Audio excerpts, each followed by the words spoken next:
Welcome back to my channel. Tammy Talks here, where we talk TV shows, pop culture, and everything else in between. So we're here today, y'all, because we're going to get into Power Book 2 Ghost, Season 2, Episode 1, Free Will is Never Free. So if you're brand new to my channel, welcome. Go ahead, hit that subscribe button, thumbs up the video on your way in or your way out, whichever works best for you. If you are a repeat viewer and you have not subscribed, WTF. Go ahead, hit the subscribe button. Save yourself the trouble of like searching my videos and all that stuff every week. So let's get right into it, y'all. This season starts off exactly where last season does. It's like a couple of hours later. So we see Tariq is having a nightmare, or like a nightmare of him like replaying what happened in the park with Jabari. He wakes up and he immediately checks his phone, and he sees that Jabari has left him that text that said, I didn't get all the money, but I got as much as I could. So Tariq deletes that, which I'm like, you didn't have just a specific like burner phone? Like this is the phone that you're sharing that you use for your mom? Tariq has some smarts, but it's like, ugh. So we see him delete the text, and then we then hear somebody saying help, help, and it's yeah. So he runs in the kitchen, and we see that his little sister has a pot on fire. She's trying to cook breakfast, and Big Mama Debbie Morgan comes out of the bedroom, and she wasn't concerned at all. She was more irritated at the fact that the smoke detector was going off. And she kind of even tells the little girl, like, did you have to wake up the whole neighborhood? And it turns into Tariq being like, why is she even cooking? Like, she's too young to be cooking breakfast for herself. And Big Mama says she's cooking for both of us. When did you get here? And I'm like, what's going on with Big Mama? Something about Big Mama didn't look right. But come to find out that she's apparently been drinking, and this has become the norm for Yaz. So Yaz has went from a seemingly, decent house. Like Yaz didn't know anything that was going on with the St. Patrick's crime or whatever. And now she's been thrust, she lost her mother, she lost her father, her mother's gone, and now she's living with her grandmother, who is apparently not only drunk, but like she's like a mean drunk. So Tariq asks her like, is this was like, has she been drinking? And yes, it's like, why can't you just stay here with us? So we see the wheels are gonna start to turn in Tariq's head, and now he's gonna try to find a way to get his sister. I didn't understand why he didn't send that baby with Tasha to witness protection. I didn't understand that. Why leave her with Big Mama? Why didn't Big Mama go to witness protection too? I feel like all three of them should have went to witness protection. And I mean, Tariq wouldn't have any family, but like he don't really rock with Big Mama like that anyway. So I thought that was weird. So Monet is upstairs in her bedroom, and she hears a noise. So she jumps up, grabs her gun. We see Diana like peep out the bedroom. And Monet, who was like so mean to her daughter, was like, going back in the room. If I'm not back in 5 minutes, get the gun and then jump out the window. So they get downstairs, and it's just Drew, who, remember, got shot last season. So he broke a glass. He said he needed to get some water. He has to take his medication. He is still mad at Monet because he feels that Monet is responsible for him getting shot because she put him in a situation. She didn't want Kane to come back into the family. So he's like mad at her, being very, not even passive aggressive, being aggressive towards her. Just kind of whatever about his mother. So then pans over to Davis. So Davis is on Soledad O'Brien's show because he's this new hotshot lawyer that was able to get Tasha St. Patrick off. That was a huge case. He won the case. So like he's big news now. So we see Saxe come in, and Saxe is like, so why am I here? Why did you introduce me as your associate? I thought we were partners. And Davis was like, no, it's McLean and Associates. You're an associate. And I'm like, David, Saxe, did you really think that you were gonna be his partner? I don't like Saxe. Still don't like Saxe. I don't know how Saxe has made it through all these seasons. I don't know why Saxe is even still on the show. But here we are. So Tariq actually calls Davis and tells him that he needs to talk to his mother is because it's about his little sister. And Davis is like, that is not how witness protection works. But I'll see what I can do. So he tells Saxe that Saxe needs to try to find a way for Tariq to talk to his mother. And while he does that, we're just going to charge him. And Saxe is like, so he can kill her. And Davis is like, he's not going to kill his mama. That boy loves his mama. And it's really because he needs to get his sister out of the situation that he's in. And Tariq, even though he's, 18 or 19, he can't help parent that child. So, well, too bad, y'all done killed Keisha. Keisha probably could have been a good, a suitable something. But it's like there's no other family. Where are James's parents? Like there's nobody else that can come in and like help Big Mama out with the baby, but all right. So we see Zeke is with another. I don't know if it's another basketball player or maybe a trainer, and he's talking about whether or not he wants to stay in school for another year. Because of injuries and his academics, he missed a lot of the season, and he doesn't want to go out there and enter the draft, not not get drafted as high as he's anticipating, or just not do well and then suffer some type of injury that ruins his career. So he's going through the the thought process of should I stay another year, and I'm like, if you're a freshman, you can definitely stay another year and you'll still get drafted. I don't think that's going to take anything away from your draft position, but maybe that's what Zeke is really worried about. So Braden invites Tariq to go deer hunting.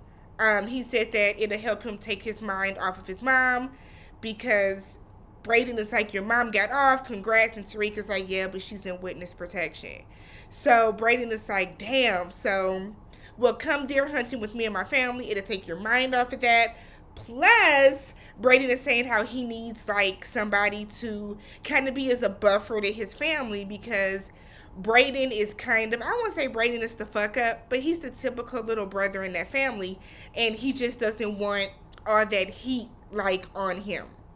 So we see Tariq agrees to go. Tariq is walking to class, and we see Lauren. So Lauren comes up to him, and it's like, oh, I heard your mom got out. Why didn't you tell me? And Tariq doesn't tell her that Tasha's in witness protection. He was just like, I don't know why I didn't tell you. I'm sorry. And they start to get into it and like start to get into a conversation. And we know Lauren really likes Tariq. And we know that Tariq likes her. But I don't think Tariq wants Lauren to see who he really, really is. Like, he likes that Lauren can see that he likes that Lauren can see that he is this like super smart guy and he's super book smart, and even though his family is in the news for this, that, and the other, he really just wants to come across to her as like this intelligent, like closed off guy. He doesn't really want Lauren to know who he is because he knows that she's not going to like really be in it like that. So as they're standing outside talking, I called her Professor Zoe. Professor Carrie walks up, Milligram, or was it Milgram? She was Zoe on This Is Us. So Carrie walks up to the classroom and notices all the students outside. And she's like, where is Professor Reynolds? And everybody's like, I don't know. So she calls him and it's kind of like, this is the first day of class. You're supposed to be here and all of the thing. Like, you can tell she's kind of like irritated, but doesn't want to like let it show. So obviously he doesn't answer because he is passed on. So their question of the day, because it's like an ethics class, is free will really free? We see light skinned Keisha's back. We see, which I love her character because even though she's supposed to be like the ghetto hood girl, she's super, super book smart. And she don't be letting them other students like talk to her crazy either. So they're all having this conversation about, is free will free? Do you do things because you really want to or because of, societal pressure? So while that is going on, we see Monet and Diana, and they're out shopping, burning down the stores, Fendi and Gucci, just buying stuff from a bunch of places. And then we see them eventually go to, I think that was that club that they have, and they're taking all the drugs out of the safe and putting it into the like the shoe and purse boxes that they had, so that if they ever get stopped, it literally just looks like they went shopping. And I'm like, okay, Monet got some smarts. I like it. Um, we then see Tate, Rashad Tate. He's laying on his brother's couch because he lost the governor's race. So I guess that tells us that that show is not going to happen as part of the Powerverse because nobody wanted to see it anyways. So he's on his brother's couch. He looks like he's drunk. His brother is like, look, get it together, clean yourself up. Like, you lost, you lost. Tate keeps saying that he was robbed, and he's like, robbed, whatever. You lost the governor's race. You still have another job. Make a plan. Go do something better. But you're not gonna be down here, like tearing up my house like this. Clean this shit up and let's get it together. And I love seeing. I think that is Lamar Tate. Is that Lamard? I love when all of Lorenz Tate's brothers, like when they're all in movies and scenes together. Absolutely love it. So we see that Monet and Diana are driving, and Monet tells Diana to stop, and she wants to run into a store and get something for Drew. And Diana was like, "Are you sure? Like, we got all this shit in the back." So she stops, and as she goes, as Monet is coming back out, she sees that Diana is like, her car is surrounded by cops. They're like looking all around. A cop is at the window talking to her. And Monet like turns her head so that the cop doesn't see who she is. And as she turns her head so the cop doesn't see who she is, she like even debates pulling out a gun, and I'm like, well, it's not that deep, girl. So she eventually sees the cops walk away, and Diana tells her, I did what you taught me. Flirt a little bit, play nice, so that they will leave me alone. And they really just wanted me to move the car because she was probably in like a no parking zone. So we see that Diana was all proud of herself for what she did, and Monet was like, "Stop all the grinning and shit. Drive." She's so mean to her daughter, and like I get like in the world that they're living in, she's trying to raise her to get rid of a certain level of naivete, but it's also like you don't have to like be bitchy to her about every single thing. So that's like one of the only things that like really bothers me when it comes to Monet. So when Drew gets home or walks back in his room, he sees like a notebook, some sketchbooks and stuff on his bed. And I don't even know why Drew tried to draw something. Your hand is messed up right now. I don't even know why he put himself through that pain, that frustration. Your hand is in a sling. Of course you can't draw anything right now. But like take it as a gesture from your mom that she's trying to apologize. So like don't be whatever. I didn't understand why he tries to do it. So we didn't see Braden. He got a new car. He got a new Mercedes. And Tarika's like, oh damn. And Braden just like does not seem impressed by it. He doesn't want to be like his family. Braden wants to be a little hoodlum. Braden likes the thrill of selling drugs at school. Braden likes that thrill. He doesn't want to be like the white collar,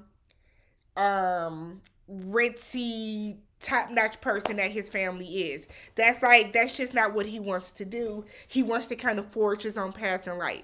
So his family is in there, and his uncle is saying how he has internships open, and that's what Braden is going to be doing this year. And then he tells Tariq, families like yours, we can help out with internships too. And Tariq is like, I haven't thought about what I'm going to do for the summer just yet.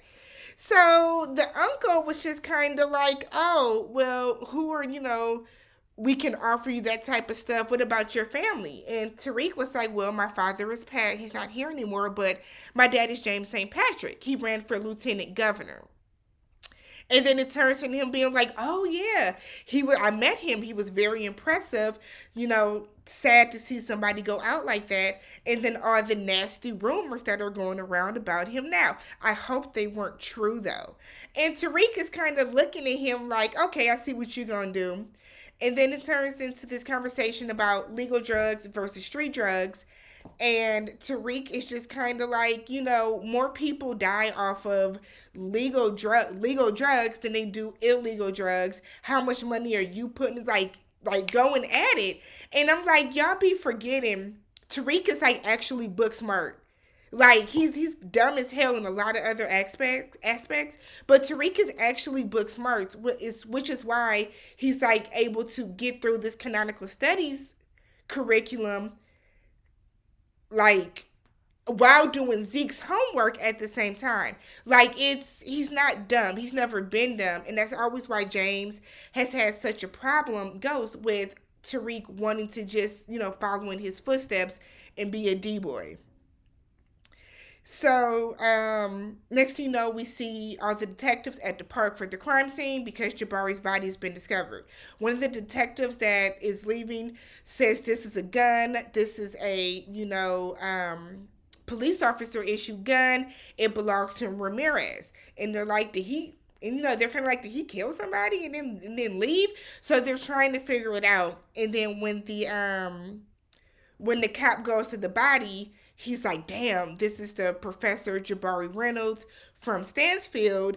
And another one of the cops was like, do you know him? And he was like, yeah, he was helping us out do some investigating as to the murder that happened at the pool. And she was like, oh, well, I hope he didn't die because of this. And that other cop was like, yeah. So they know that this stuff is all connected now. So I guess they're trying to piece together, did Jabari, this the same guy that killed the boy in the pool? Is he the same person that killed Jabari? So we see Tate showed up to that one DNC chairperson's house because he wants to get support to run for the 12th district for his 20 seat. And he was like, absolutely not. Like, he is a Democratic gold mine. Like, they love him. You would have to really, really find some shit on him in order for us to, like, even get behind you and somewhat support you on this. And it's like, Tate, you don't have nothing else to do. You had nothing else to do. This is what you want to do right now. But you know what? By all means, sir. So we see Carrie is on the phone with a friend of hers, or maybe even her therapist, and she is saying how she is on her way to a coffee date with an old boyfriend. She's not messing with Zeke anymore. She's not messing with Jabari anymore. This guy is an adult. This guy is an adult, and she's excited about it. So she gets there, and we see him come out, and he's like an older white guy, and he was like, why don't we go meet somewhere else a couple blocks down? He tricks her, and she ends up going to identify Jabari's body. So they get there, and she is like, oh shit, like she's overwhelmed with emotion and stuff. And he's like, so do you know him? And she's like, yeah, we work together. And the cop is like, I think he's a detective, and he's like, oh well, it seems like something more. She said we used to mess around, but now we're just coworkers. But she talked to him yesterday in class. That was about it. So he kind of insinuates she has something to do with it. He was like, because I know how attached you get. And she was offended AF. And I would have been too. Because she was like, are you accusing me? Because you can talk to my lawyer about that. And he was like, look, can you help us? I need a list of all the students that he worked with and that he advised, and then I need a separate list of the students that you guys questioned directly about this last murder. And so she agrees to do that. So we see Braden is talking to Tariq, and he's like pleading with him, we can't stop selling the drugs because this, that, and the other. Like, I like the thrill of it. I want to forge my own way. And Tariq is like, the block is kind of hot right now. I don't know what we're gonna do, but we'll figure it out. We'll figure it out and see how we're gonna handle this. whatever. While they're sitting outside talking, all of a sudden all the students start getting an alert on their phone. And Brayden pulls out his phone, and it is an alert that Jabari was killed. And Tariq does a good job with the, oh shit, are you serious? I said, Tariq, no, he can turn on that little scared, annoying boy voice. So Monet is watching Diana try to load this gun, and Diana is having a very hard time loading this clip. And Drew was just like, you'll get it. Don't worry. It takes time. Because Drew was always very supportive of her. Monet looks irritated AF that her daughter can't load a gun properly.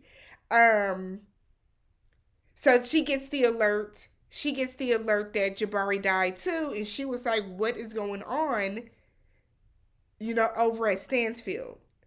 So because of that, she invites Tariq over for dinner that night. Once she invites Tariq over for dinner, she questions him about it. So we see Lauren goes to Tariq's room because she's overwhelmed, and Paige still looks like the same little girl she was on Beauty Shop, same little girl that she was on Everybody Hates Chris. Like, she has really not aged, because I'm sure she has to be 30 by now. Or close to it. So she comes in and she looks like she has been crying. And she's like, she just can't believe that, somebody would do that and everything. And she's like, Tariq, you weren't even upset. Like, why? Tariq was like, well, my dad just died. My mom just got taken away from me. She's in witness protection. I lost my godmother. I lost my godfather. I lost this friend. And Tariq is like, look, I am all cried out.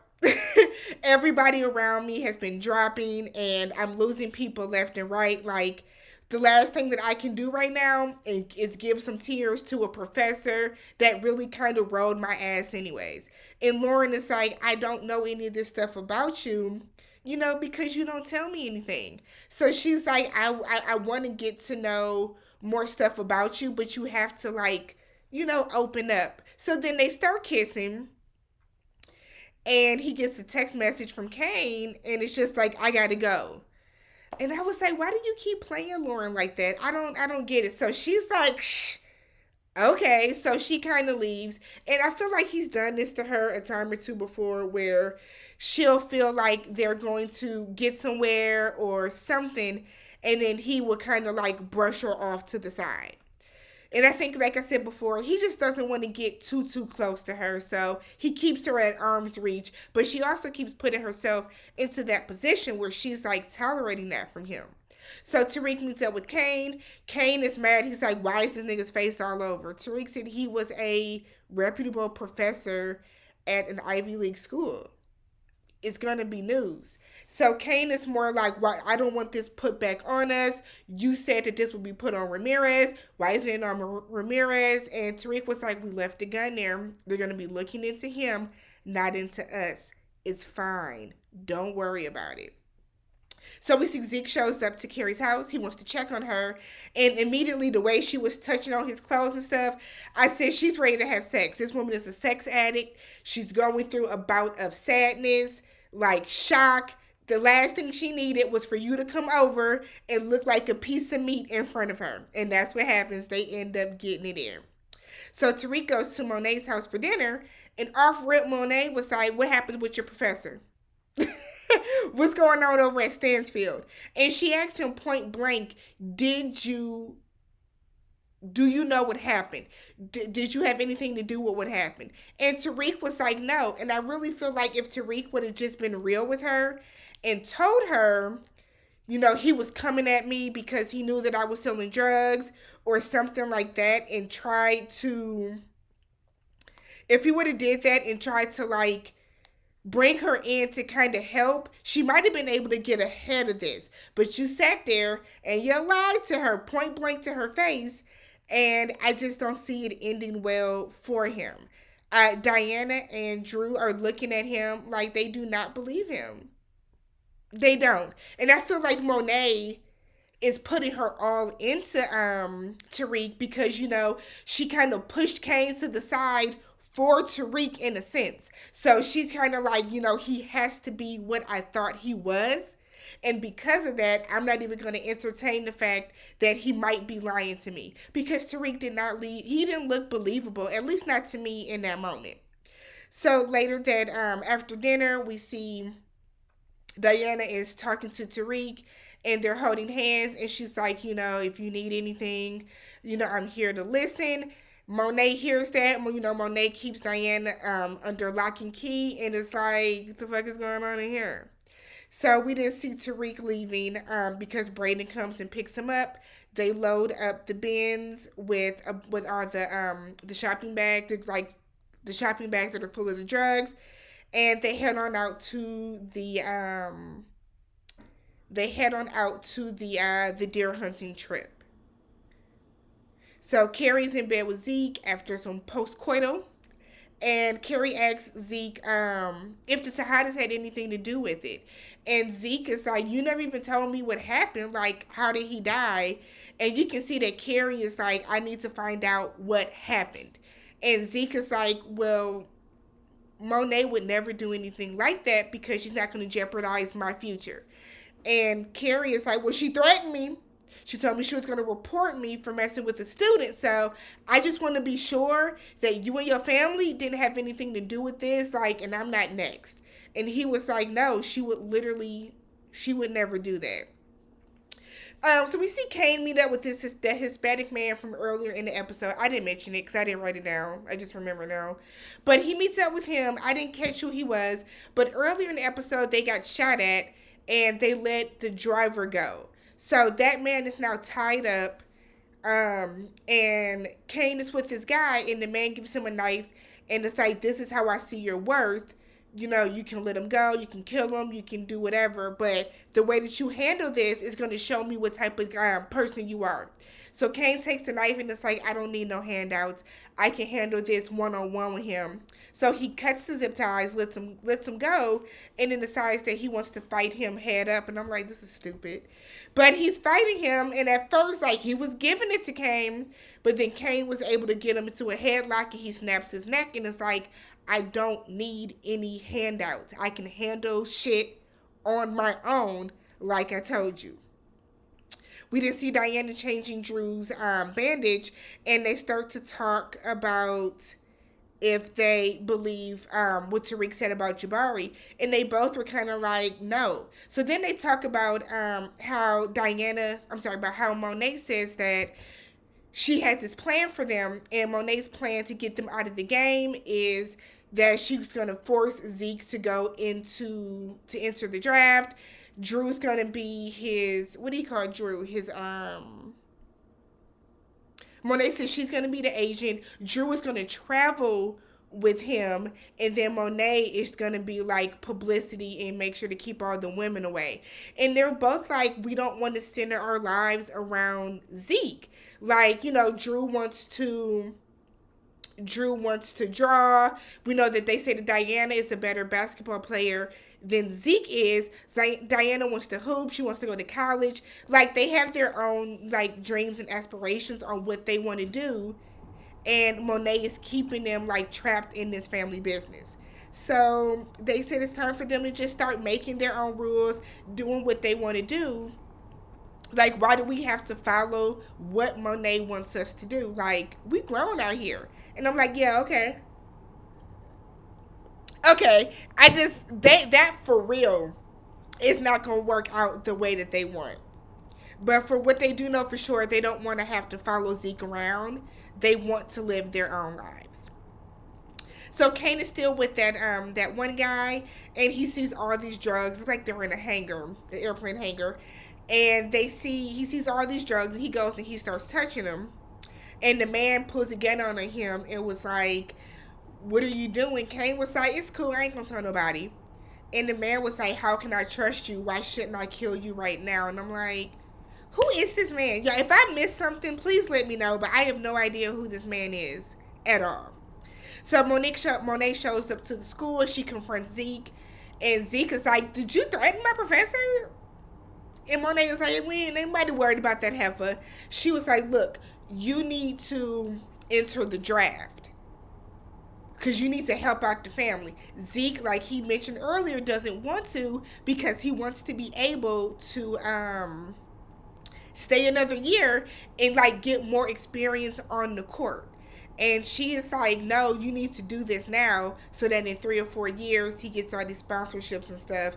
It's basically the family falls on you. I've been taking care of you since you were younger, and now you're going to take care of me. It's that type of mentality that these like parents and guardians be having when they have a kid that's like super good at sports. It's very toxic, to be real. So Braden is oh well, so Tate tells his brother he got an apartment, he's gonna be moving out. He asks his brother to log into the police database so that he can get some information on Sweeney. And I forgot his brother is a cop, and I'm like, don't do this dirty shit for your brother and jeopardize your career. You got a whole family, but all right.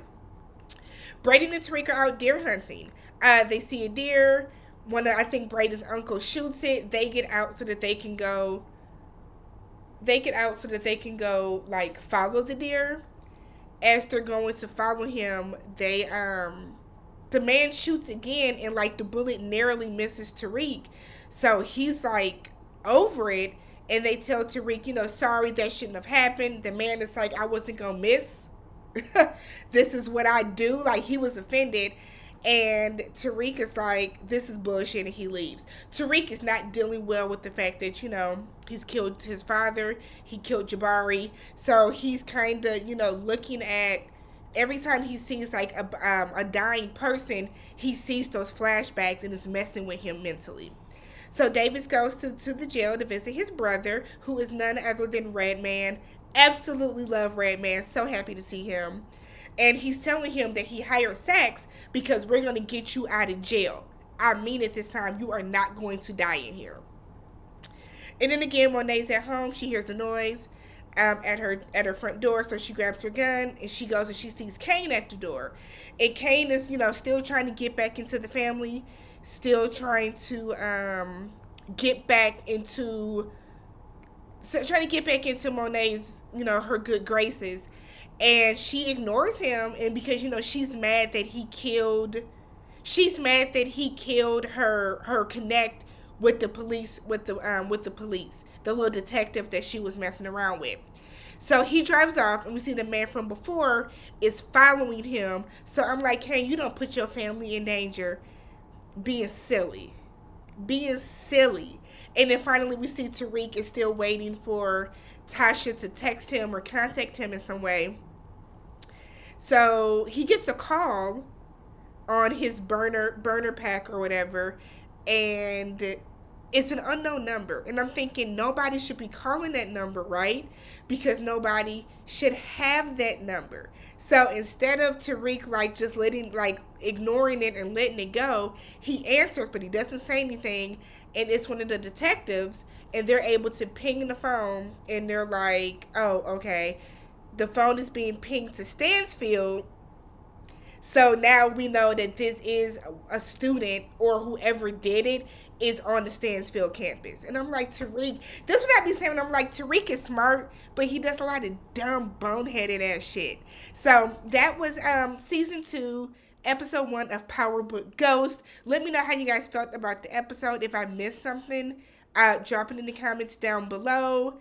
If you have not already, subscribe to the channel, and I will catch you guys in the next one.